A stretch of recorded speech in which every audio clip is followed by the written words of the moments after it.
Hello and welcome to a lecture on AP US History, Period 1, which is from 1591 to 1607. And I like to call this period Three Worlds Collide, Africa, Europe, and the Americas. And so we look at what's bookmarking this period. It begins with before contact by the Europeans. We look at the native societies, and it ends with the first successful English settlement at Jamestown in 1607. And there's three main concepts for this one. The first one that this lecture deals with is the native people themselves and the rich diversity of the native people. The second one is about the Columbian Exchange, the contact initiating the transfer of plants, animals, and others across the Atlantic in both directions. And third, the contact between Europeans and the Americas. It's very much similar to as if aliens visit us from outer space, and it's going to force both sides to reevaluate themselves and their worldviews.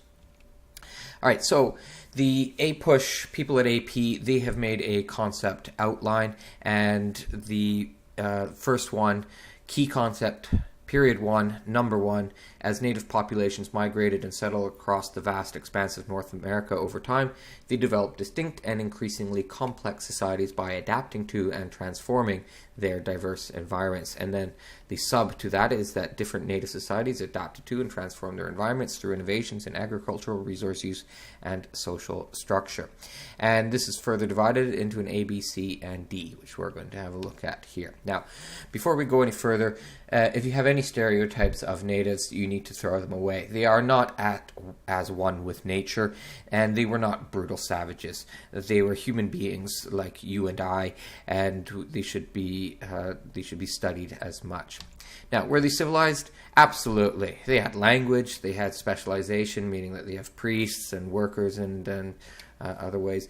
They developed calendars, they had farming, they were tool makers, and they had government, and they had societies that functioned with rules and punishments for them.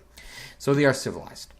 Okay, so if we look at the map of where native peoples were, and this is color-coded into different environmental regions, and then in the pink we have the different cultures. And you might be looking at this and feeling overwhelmed. I could never know all of these ones and where they are. Well, the thing is, you don't need to know all of them, but you should know some examples of different ones. And we're going to be looking at 4 different things or places here. Okay, so I'll start with the Aztecs down in the south, present-day Mexico, and Tenochtitlan, a beautiful city built around canals, man-made little islands, and from the accounts of the Spanish, very colorful and clean is how they described it. And one of the largest cities in the world at the time. Now, what's going to sustain this? Well, farming, and the farming of maize, otherwise known as corn.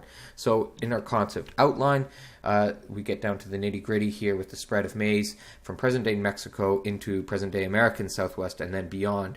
Supported economic development, more settlements, advanced irrigation, and social diversification amongst the societies. Now, it's not just maize, though. It was maize along with 2 others.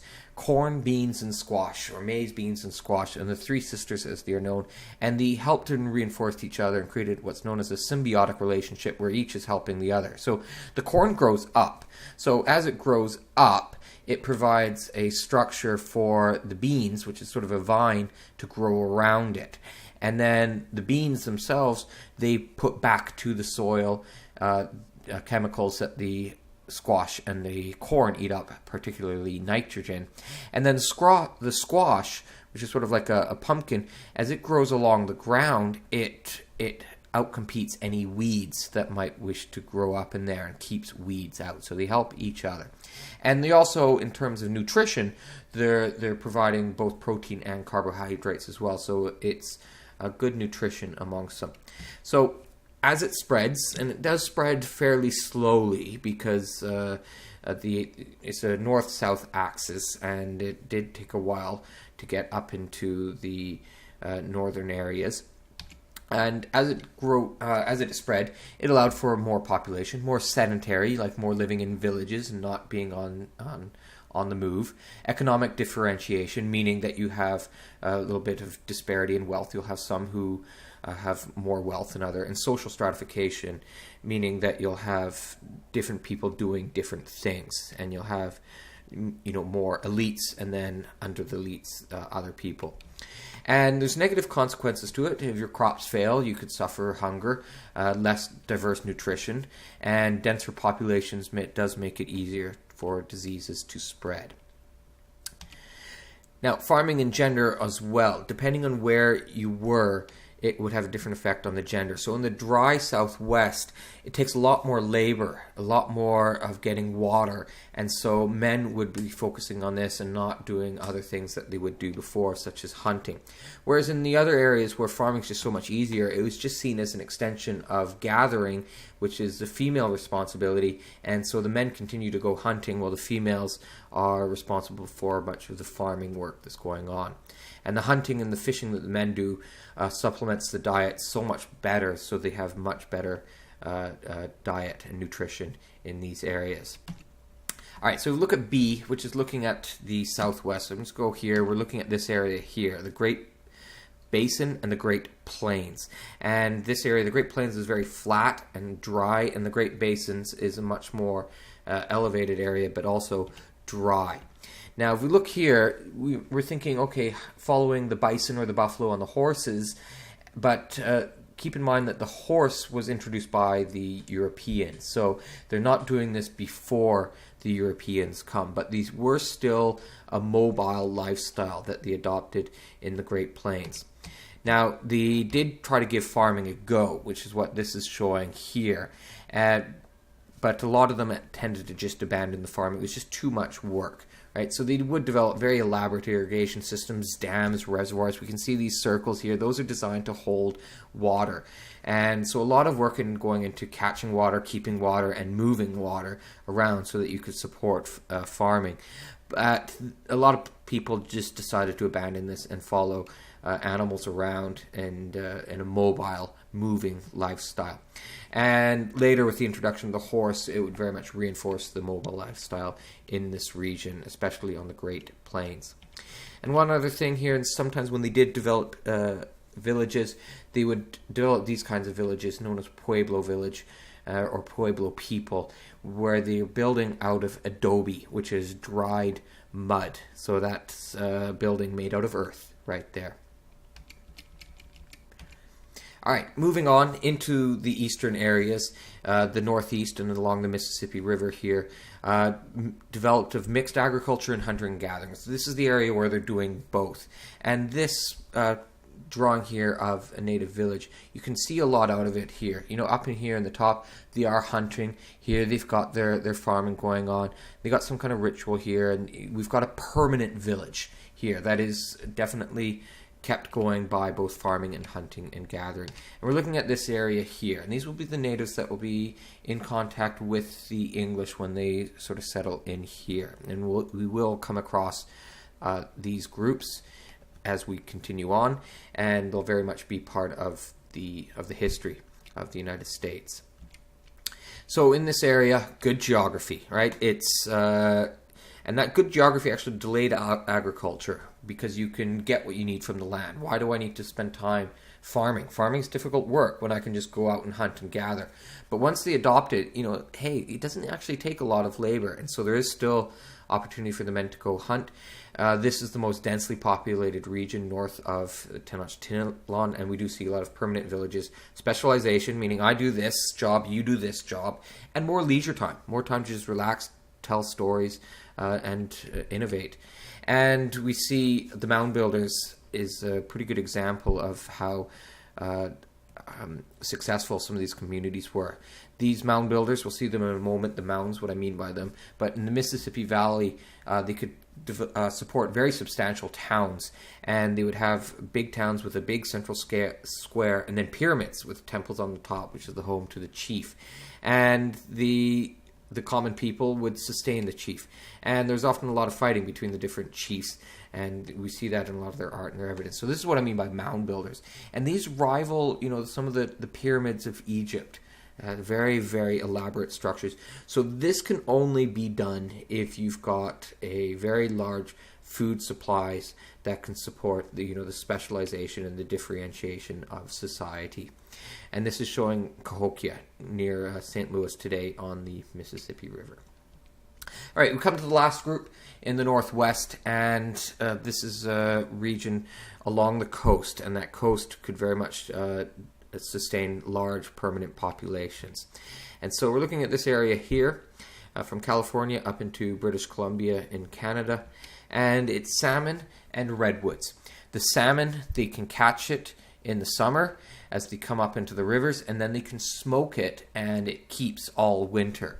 And then you can supplement that with lots of other things, from gathering berries to all the other food supplies coming from the ocean, from shellfish to crabs to seals and whales even. And redwoods, tall, thin trees with wood that's very easy to split into long pieces. And so then you can get wood that can be built into very elaborate structures, long houses and other things. And then lots of leisure time to develop art, for example, like this, and a very stratified society with a powerful chief who would show his power by, in a ceremony every year, giving away all of the wealth that he's amassed and throughout the year. And so these very, very elaborate communities that are developed here based off of these two things, the salmon and the redwoods. So natives in 1491, right before contact, what do we see? Few major dense populations, like big cities. And they're very much scattered, but lots of villages, especially in the eastern areas and along the Pacific coast. In the villages, there's the division of labor based on gender, where women tended to be in charge of the farming and the children, the men more responsible for the hunting and the fishing. Much more equality between the two. Families is based on the mother's line, like you take your mother's name, not your father's name, which is more traditional today. No concept of individual ownership of land. Now, they do understand ownership of land, but it's communal. We all use it together.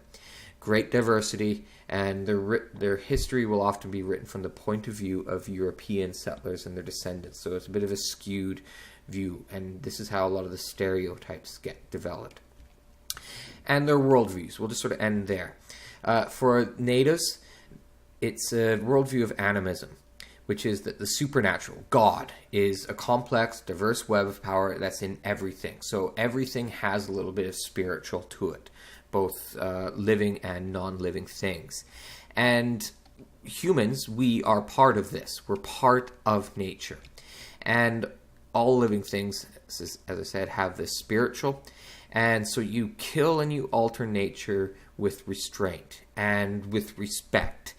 But that doesn't mean they're not altering their nature. They are, especially in areas that adopted extensive farming, especially like Tenochtitlan. There's a lot of alteration of the nature in areas like that.